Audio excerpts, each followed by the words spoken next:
Good morning. Welcome to First Parish Unitarian Universalist of Medfield. We're pleased that you're all here, and thanks to all of you who are streaming in from home. We hope you will join us following the service downstairs for social hour. This congregation first gathered in 1651, settling here on this land that was and is still now the homeland of the Nipmuc Nation, who inhabited this area for thousands of years. While we realize we cannot undo the harm that has already been caused to the Nipmuc, we here at First Parish strive to prevent further harm and to find ways to support our Indigenous neighbors as our faith calls us to do. Our Social Justice Incubator has put together a document with ways for us to help, and you'll find a link to that document in your order of service. Friends, holding all of this in our hearts, we welcome you to this place. Here we search for truth and understanding. Here we celebrate life and we contemplate its mysteries. Here we share healing and wholeness. So whoever you are, wherever you're from, whatever you believe, whomever you love, we welcome you to this congregation. Friends, welcome to this space, this sanctuary of peace, where we come to not only create our best selves, but to also do the work of creating a beloved community. We come together today as individuals, much like individual pieces of glass or pottery, all that are different shapes, sizes, and colors, all of which are broken with imperfect, jagged edges, but always beautiful. While our pieces may not always fit together neatly, it is within this sanctuary, guided by our values, that we gather together to create a beautiful mosaic. May the brokenness and beauty you find in one another create peace in this space and fill our hearts with love as we create worship together. Come, let us worship together.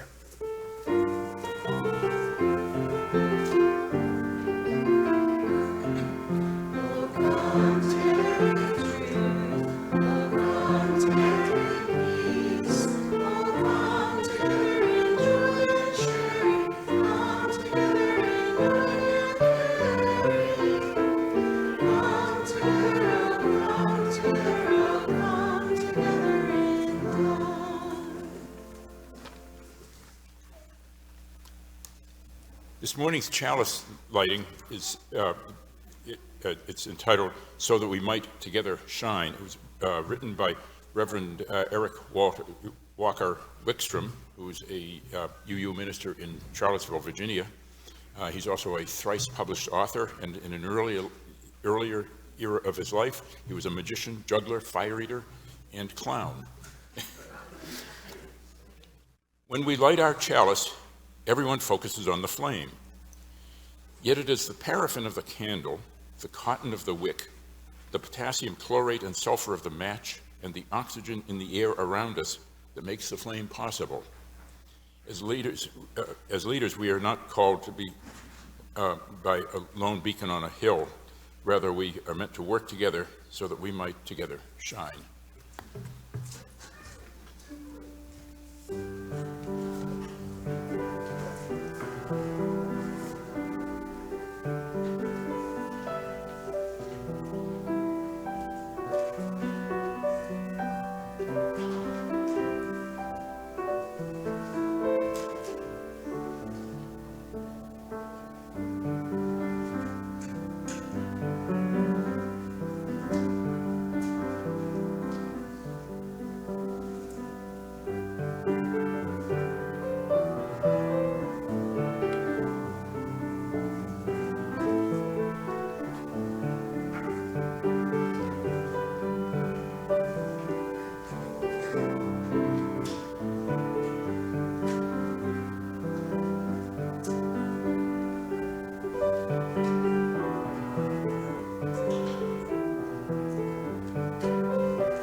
Please rise in body or in spirit for the reading of our unison covenants. You'll find it printed on the last page of your order of service. Today we'll be reading lines 1, 2, and 4. Love is the foundation and spirit of our congregation, and we declare that every person is inherently worthy and has the right to flourish with dignity. As people of goodwill, we covenant with one another to listen to one another with empathy and kindness to build trust. Please remain standing for our opening hymn. It's number 86 in your gray hymnal, Blessed Spirit of My Life.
You may be seated. All right, well, now I'd invite up Karen Wyans to lead us in our Moment for All Ages. Great. Good morning. Good morning. So this morning I want to talk to you a little bit, tell you about a Black American who I have long admired, and tell you a little bit about him. His name is John Lewis. He died a few years ago, not quite 6 years ago. He worked for fairness and equality his whole life, starting when he was a teenager. And he inspired many to do the same. So I have some numbers here that are going to help me remember the things I wanted to share with you, what I've learned from a pile of books that the library had. 9 is the first number. That's how many siblings he had. 6 brothers and 3 sisters. 1 is the number of books that were in his home when he was growing up. Anybody want to guess what that book was? The Bible. Yes, Zenith, the Bible.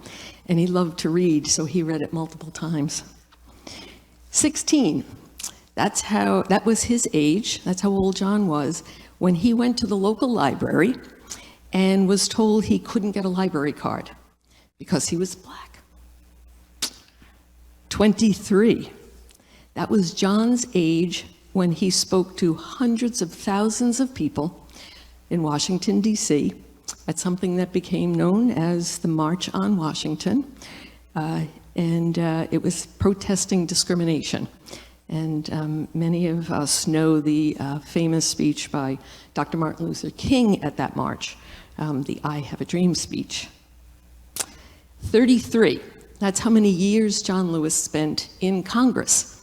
So he was voted for by the people of Georgia, and he served 33 years in representing them. 45. That's the number of times he was arrested in his lifetime, and always doing peaceful demonstrations. And 58, that was the age when that local library where he grew up invited him back to do a speech, and they gave him a library card. And then he received many library cards from other libraries across the country asking him to come and speak and take some books out. So Mr. Lewis was known for many, many brave actions, but he is most often remembered for an expression he coined or created that many of us here remember and use today. The expression is making good trouble, making necessary trouble. Apparently it had roots from when he was young, and he would ask his parents, well, how come we can't have lunch at the counter here in this store? How come we can't do this? And they would say, it's just the way things are, John. Don't make trouble. So he lived with that advice from his parents, and he probably obeyed them as often as he could, but it led him to peaceful demonstration and making necessary trouble. So I'm going to share just a couple of examples of necessary trouble that young people have created. If I can flip the page. There we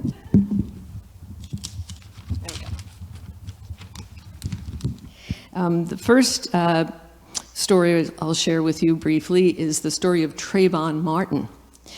He was a 17-year-old black teenager, and he was staying at his father's home in Florida when he got hungry for snacks. So he put on his hoodie and put his hood up and walked to the local 7-Eleven. But on his way, a white man named George Zimmerman took out his gun and he shot and killed Trayvon. So what that led to was a movement, mostly by youth, organized at the start for massive protests. It was called the Million Hoodies for Trayvon. And eventually, those protests grew, and many leading women in particular emerged from that effort. And the phrase Black Lives Matter, which you see on a sign by our Wayside pulpit and have heard for many years, really had its roots in the movement, the Million Hoodies for Trayvon. I've got to flip the page again. All right.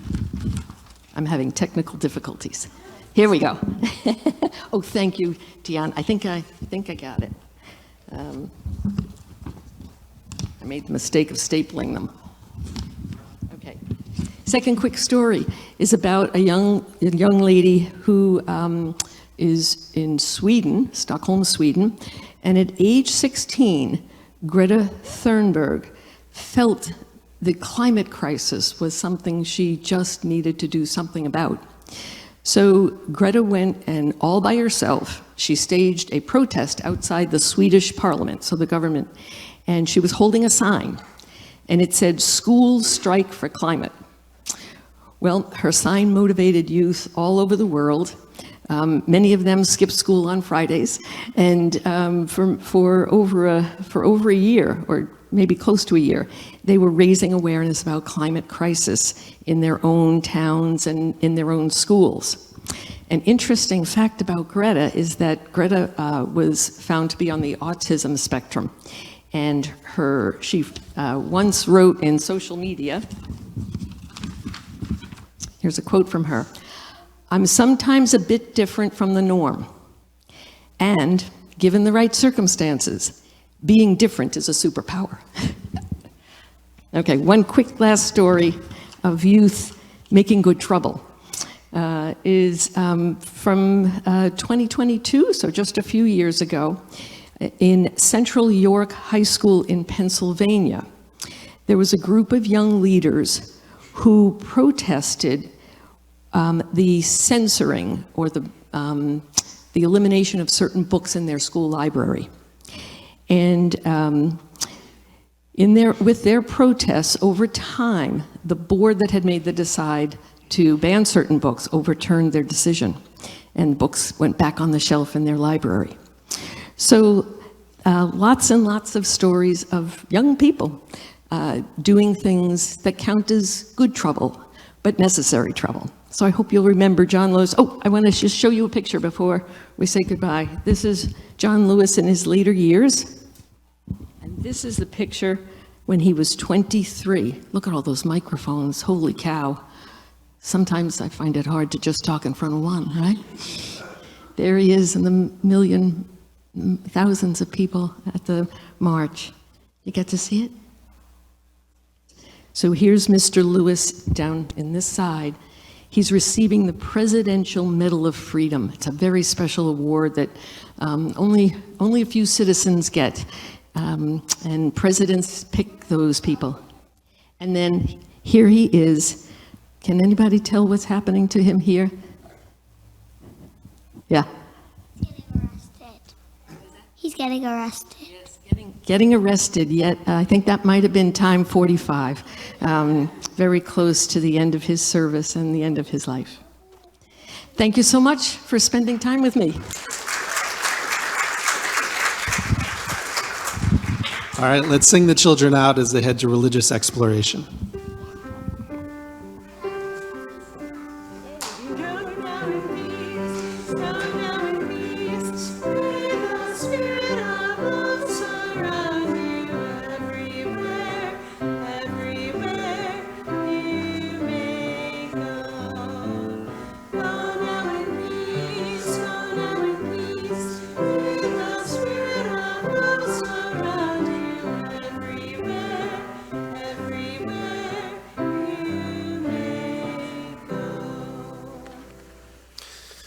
Quiet our minds and hearts now as we enter into this time of prayer and meditation.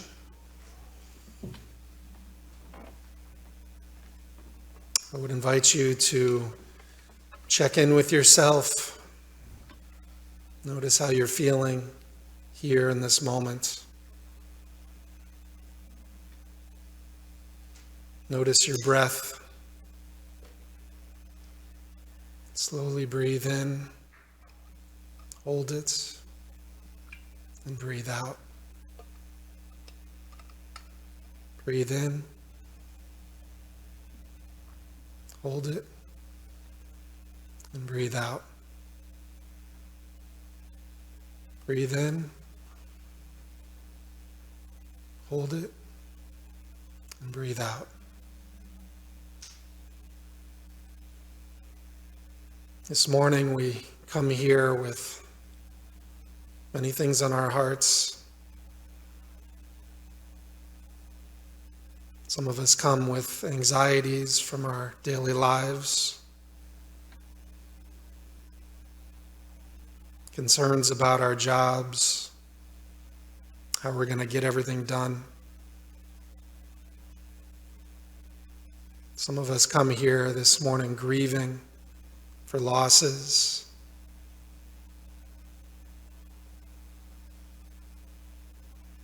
Some of us this morning come with hearts filled with joy.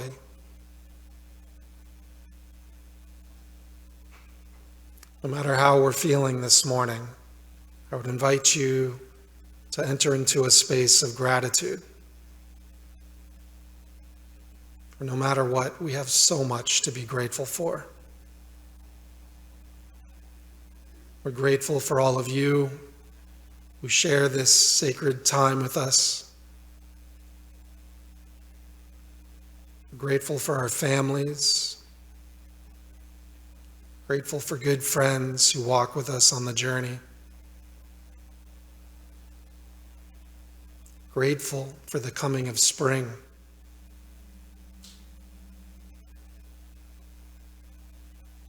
So this morning, no matter how we've entered, I would invite you to focus on gratitude. And I am thankful for all of you.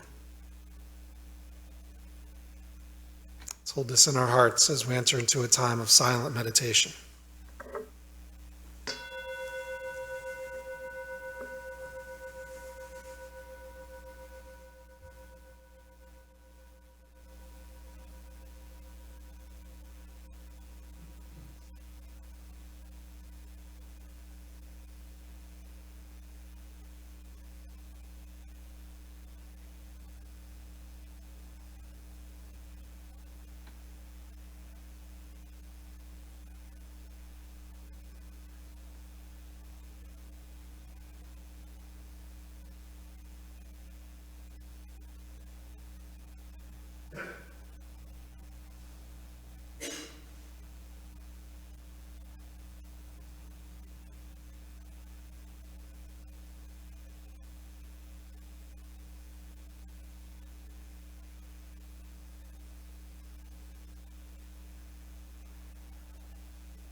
Well, now I'd invite forward Don Rolfe, one of the co-chairs of our annual fund drive committee, to give us an update.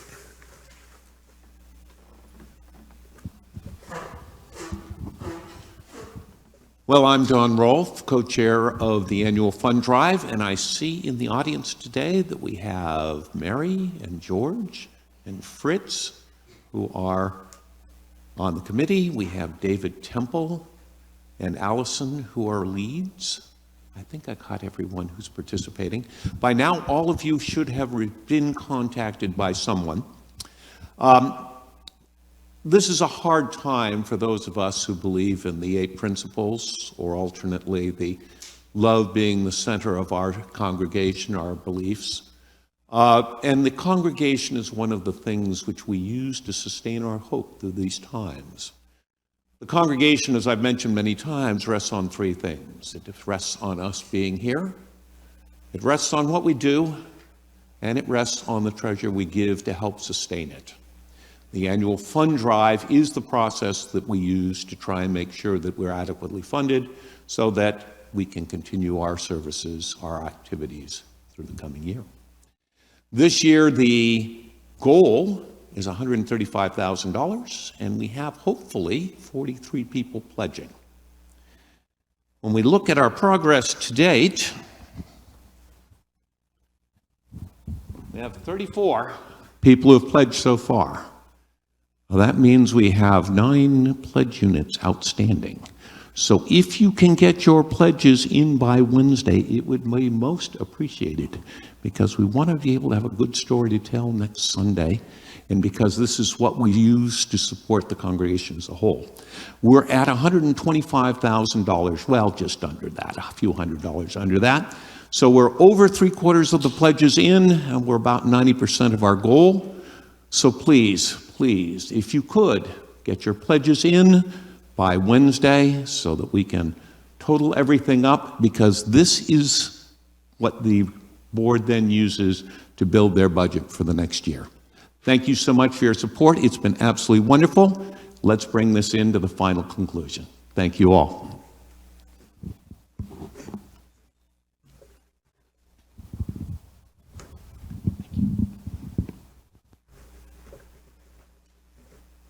All right, well, now I'd invite David Temple forward to share with us the morning's poem. This poem is called Revolutionary Love. It's by Dana Edwards, a minister and spiritual coach in the DC area. I wouldn't be here if it weren't for my faith that all our collective love united can drown out the evils of empire and hate and greed. Together we can create a love energy more powerful than any force of oppression.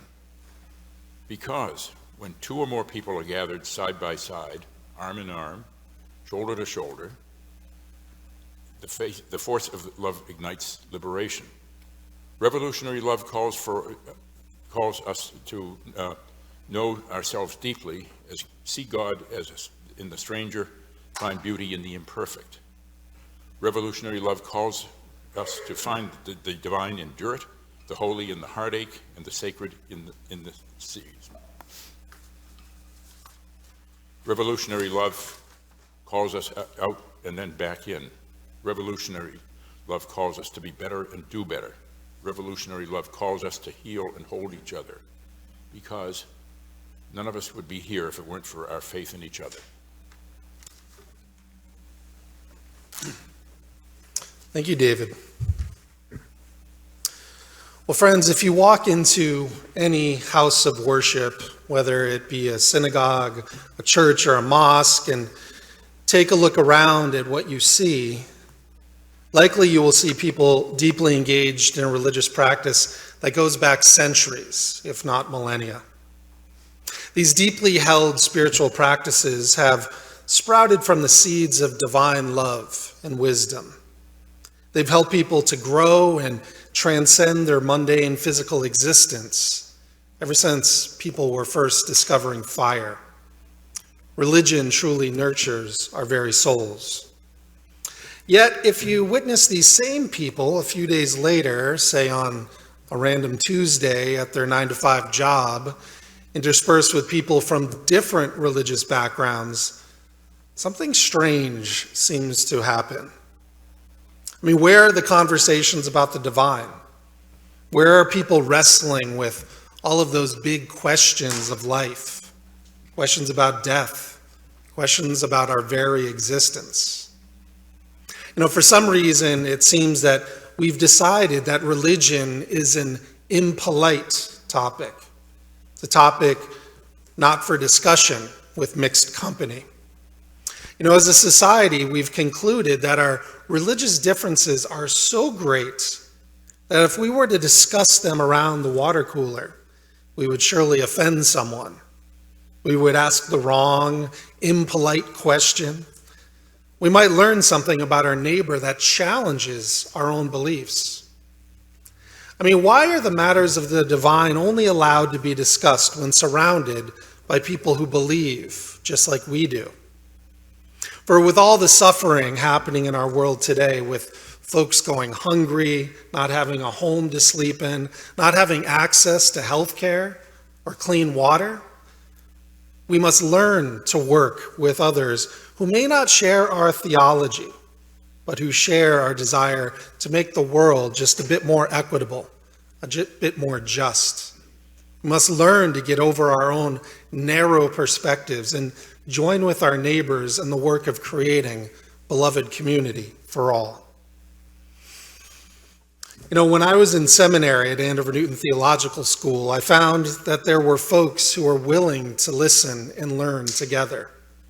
On any given day, students and professors came from a variety of religious backgrounds, whether it was UCC, Baptist, Muslim, UU, Episcopalian, Jewish, Hindu, or Quaker. All came together to share their deepest held beliefs. Yet somehow, the religious differences that often isolate us in the general public were not only accepted there, but embraced. We learn from one another. We question those unknown tenets of one another's faith. There was no shame of ignorance. There was no fear of crossing some invisible theological line in the sand. There was deep faith, but faith that was held with an open hand for the other. Nowhere is this more evident than in one of the classes I took. It was a class called Jewish and Muslim Mystical Figures. In this wonderful class that was comprised of seminarians from Andover Newton and rabbinical students from Hebrew College, we explored the unique mystical practices of Kabbalah and Sufi and Hasidism and Quranic verses. Yet, you know, one of the most interesting and informative parts of this class were the weekly Havruta sessions that I had with a student from Hebrew College. During this time, we delved into the assigned readings and discussed what challenged us and what questions we still had. Yet, you know, perhaps even more enlightening, we had a chance to learn about another faith in a safe place. You know, deep during our weekly Havruta sessions, we discussed various topics such as why there's a ban on speaking the name of God in Judaism, about how Christianity split after the Protestant Reformation, the differences of Orthodox Judaism and Reform Judaism, the history of Unitarian Universalism and its roots within Protestant Christianity, what constitutes work on the Sabbath, or how Christians believe that God can be one in three. You know, these are all things that might be common knowledge within one's own faith, but often not understood by those on the outside. This Havruta experience gave me a deeper appreciation for Judaism, a faith that I only really knew superficially. My eyes were opened to something that I never truly saw. You know, equally enlightening was learning about the various ways that different faiths talk about the divine, the great mystery of the universe. Mystics, whether they be Muslim, Christian, or Jewish, tend to have an open and creative connection to God, such that allows them to see beyond what their orthodoxy tells them. Mystics often see the greater truths at play and are not as bound to be focusing on strict dogmatic principles as more orthodox religions are. As Reza Shah Kazmeni explains in the Metaphysics of Interfaith Dialogue, Sufi Perspectives on the Universality of the Quranic Message, she says, for Sufi expositions of the metaphysical and spiritual dimensions of Quranic revelation can be of inestimable value to all those engaged in religious dialogue, and to those in particular who see the different religions not so much as mutually exclusive and inevitably antagonistic systems of dogmatic belief, but rather as so many paths to the heart. Mystics seem to be able to transcend conventions and get at the heart of what is most important. They seem to be working from a space that is not concerned about upholding cultural norms, but rather in listening to that universal divine voice that lives just beyond human religion. For example, in the book Jewish Mysticism and Kabbalah, written by Lawrence Fine, he talks about Isaac Luria, the most influential Kabbalist of the 16th century. He says, from the evidence that we have, it is clear that Luria was exceedingly concerned that his disciples treat one another with the utmost consideration and love. He appears to have regarded strife among them as a critical impediment to accomplishing not only the goal of individual self-perfection, but as importantly, the goal of cosmic redemption to which his teachings were directed. According to these views, Luria's companions constituted an organism, a single body whose limbs depended on one another to function properly. What would our religious institutions look like today if we took Luria's teachings a step further and saw all of our siblings of different faiths as critical parts of a single organism, to be treated with utmost consideration and love, instead of those who need conversion into our own ways of thinking? As Dana Edwards said in our poem this morning, revolutionary love calls us to know ourselves deeply, to see God in the stranger, and find beauty in the imperfect. Revolutionary love calls us to find the divine in dirt, the holy in the heartache, and the sacred in the scars. For if we are to advance as a human species and embrace our fullest potential, we must learn to let go of our old religious divisions and move our belief system into the 21st century, where different beliefs are to be cherished and other traditions are to be honored. I know that accepting differences and being open to the other is what our UU faith calls us to do. We UUs often see ourselves as open-minded and welcoming. Yet even we sometimes struggle to turn our words into action, turn our values into practice. We too can get stuck in our isolated bubbles and believe that our way is the right way and that other faiths are misguided. But friends, if we want to work together to make this world of ours more just, more equitable, more inclusive, we must learn to do the hard work. We must learn to truly love our neighbor. So may it be. Amen.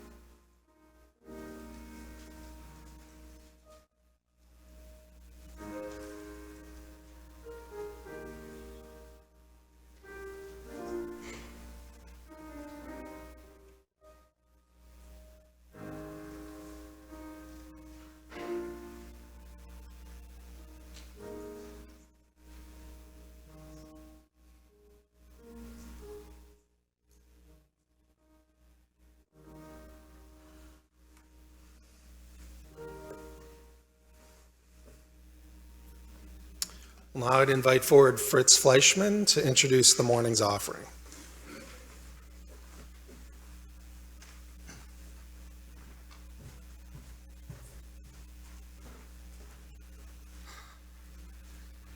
Good morning, everyone. As you know from the order of service, today's offering is once again split between FPUU and local food pantries. I want to use this occasion to make a confession. I'm a convert. A convert to what? To the concept of food banks. Years ago, the notion of food banks upset me. I thought, what sort of a place is this richest country in the world, and there's a need for food banks. Food banks are nothing but a band-aid on the bleeding wound of amoral capitalism. Okay, so it's a liberal commonplace and an abstraction, if you will. That doesn't mean it's not true. So what converted me? I taught a course on philanthropy for a number of years, and I learned that there are two really powerful arguments for food banks.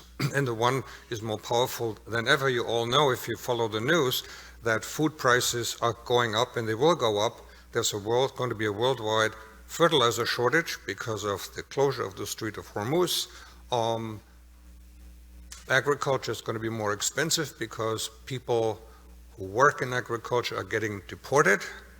There are tariffs which make agricultural imports more expensive for us. So food prices are going to go up.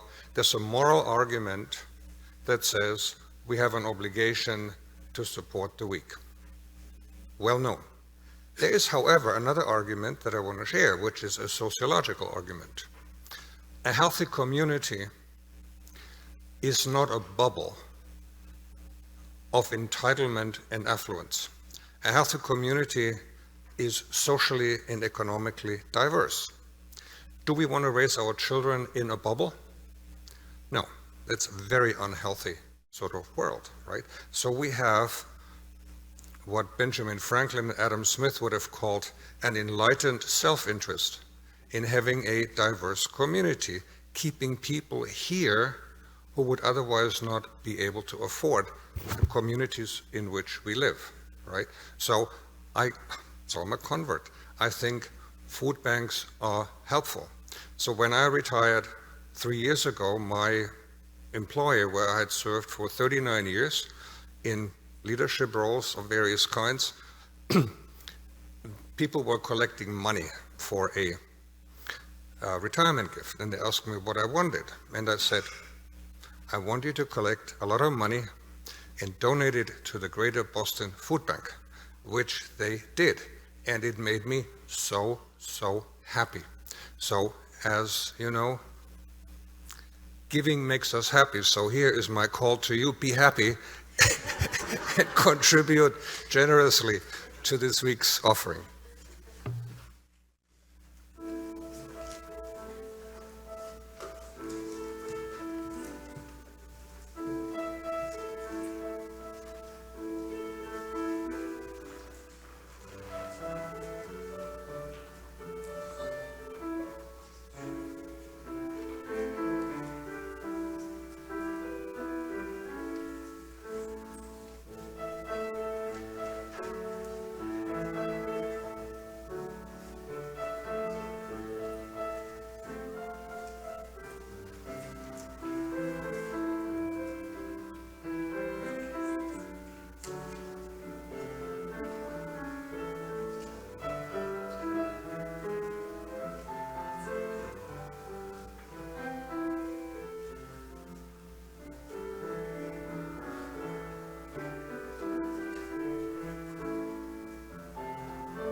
Please rise in body or in spirit for our closing hymn. It's number 101 in your gray hymnal, Abide with Me.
Each week as we gather, we light a common chalice. We sing and celebrate, we pray and think. Then we each gather strength from the flame and go out from here, taking that light with us. Go in peace, friends.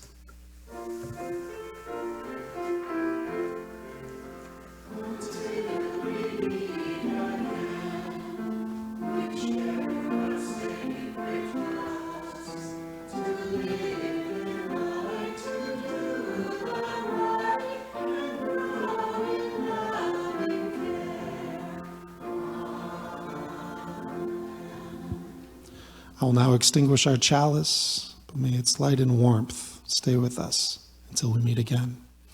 Here ends our worship. Let our service begin.